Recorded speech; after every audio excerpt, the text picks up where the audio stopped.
Assalamualaikum warahmatullahi wabarakatuh. Kami dari kelompok 12 yang beranggotakan saya Fatkur Rajak dan teman saya Ilma Indana Julfa, Muhammad Anmar Makruf, dan Septi Claudia. Di sini kami akan mempresentasikan tentang pendampingan UMKM Kopi Danci. Gambaran tempat studi kasus meliputi profil usaha, identifikasi produk, dan faktor produksi. UMKM Kopi Danci berdiri tahun 2020, terletak di Dusun Danci, Desa Kemiri, Kecamatan Panti, Kabupaten Jember.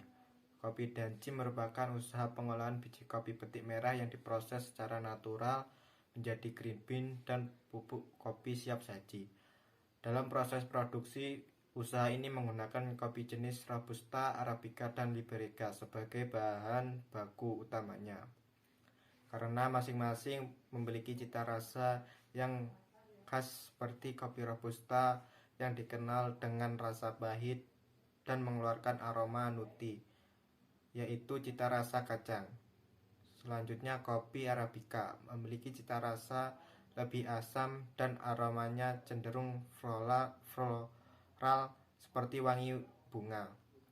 Dan kopi Liberica rasanya pahit dan lebih kental, memiliki aroma yang menyengat dan tajam.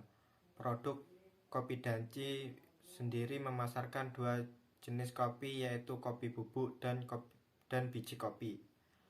Harga yang ditawarkan untuk bubuk kopi Robusta 200 gram adalah 15.000. Bubuk kopi Arabica 200 gram adalah 30.000. Dan bubuk kopi Liberica 200 gram adalah 27.000. Adapun faktor yang mempengaruhi jumlah produksi kopi Danci adalah luas lahan, tenaga kerja, modal, bibit unggul, pupuk, dan pestisida. Selanjutnya, target pasar pada UMKM Danci adalah kalangan anak muda hingga orang tua. Dari beberapa jenis kopi yang diproduksi oleh UMKM Kopi Danci memiliki cita rasa yang berbeda-beda dari setiap kopinya, sehingga memberikan selera tersendiri bagi para pencinta kopi. Dari ketiga jenis kopi yang paling disukai oleh masyarakat pedesaan adalah jenis kopi Robusta, sedangkan jenis kopi Arabica lebih disukai oleh masyarakat perkotaan. Strategi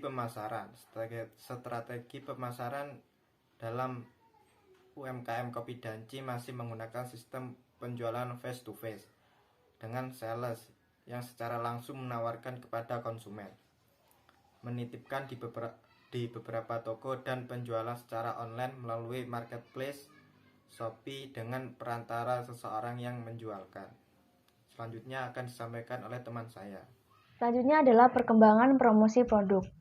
Promosi awal yang dilakukan oleh UMKM Kopi Danci adalah dengan menggunakan atau mengikuti event-event di berbagai acara dan melakukan promosi lain yang dilakukan seperti mensuplai produk Kopi Danci kepada perantara, yaitu kepada seseorang yang menjualkan melalui sistem penjualan secara online, dan mensuplai produk kepada reseller secara offline.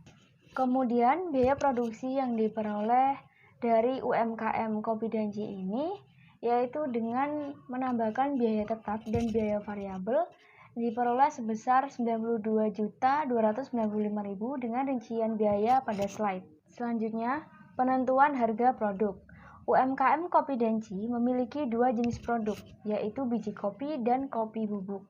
Penentuan harga produk jenis biji kopi Danci ditentukan berdasarkan kualitas mutu kopi, sedangkan jenis kopi bubuk penentuan harganya berdasarkan kualitas mutu kopi dan berat kopi dalam setiap kemasan. Selanjutnya yaitu tren perdagangan. Tren perdagangan produk diperoleh dari rata-rata perubahan produksi dari waktu ke waktu.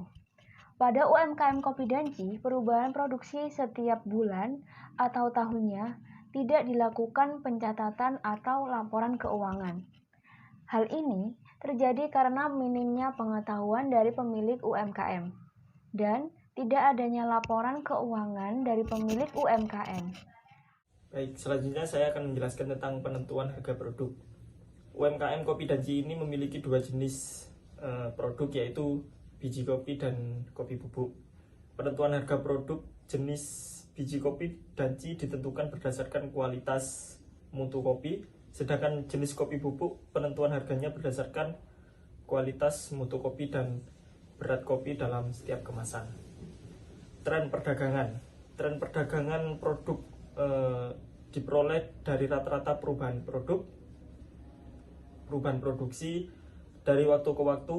Pada UMKM kopi danci, perubahan produksi setiap bulan atau tahunnya tidak dilakukan pencatatan atau laporan keuangan. Selanjutnya, supply demand produk. Supply, yang pertama faktor supply penawaran produk pada UMKM kopi danci adalah biaya produksi. Yang kedua, penawaran pada UMKM kopi danci memiliki beberapa jenis harga yang ditawarkan untuk setiap jenis kopi. Demand. Yang pertama, faktor demand pada UMKM kopi danci adalah harga barang terkait populasi penduduk, selera masyarakat. Yang terakhir, permintaan akan kopi akan tetap stabil mengingat banyaknya penggemar kopi di Kabupaten Jember. Selanjutnya, saya akan menjelaskan mengenai prospek produk kopi danci di pasar internasional. Prospek produk kopi danci di pasar internasional atau ekspor adalah memiliki prospek yang baik ataupun peluang yang besar untuk masuk ke beberapa negara yang memang membutuhkan untuk impor kopi dari Indonesia. Kopi danci sendiri sudah mulai melakukan ekspor ke beberapa negara bagian Eropa melalui perantara seseorang yang menjualkan melalui sistem penjualan secara online. Prospek ekspor kopi danci dapat dinilai sangat baik karena penjualan setiap tahunnya juga mengalami peningkatan. Selanjutnya adalah kendala. Kendala yang dialami selama proses produksi kopi danci adalah sebagai berikut. Yang pertama, belum tersedianya izin halal pada produk kopi danci. Yang kedua, timbulnya suara kebisingan yang disebabkan oleh mesin roasting kopi. Yang ketiga, listrik PLN yang digunakan untuk mesin roasting kopi sering naik turun.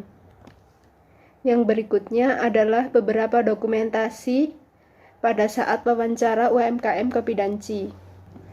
Yang selanjutnya adalah rekomendasi kami untuk UMKM kopi danci adalah sebaiknya sembari menunggu proses pembuatan sertifikat halal, kami merekomendasikan untuk pembuatan sertifikat halal yang dimiliki oleh kampus, dan kami menyarankan sebaiknya sistem penjualan online kopi danci dapat dilakukan sendiri tanpa melalui perantara orang yang menjualnya, sehingga keuntungan yang didapat menjadi lebih besar tanpa adanya pembagian hasil. Sekian presentasi dari kelompok kami. Wassalamualaikum warahmatullahi wabarakatuh.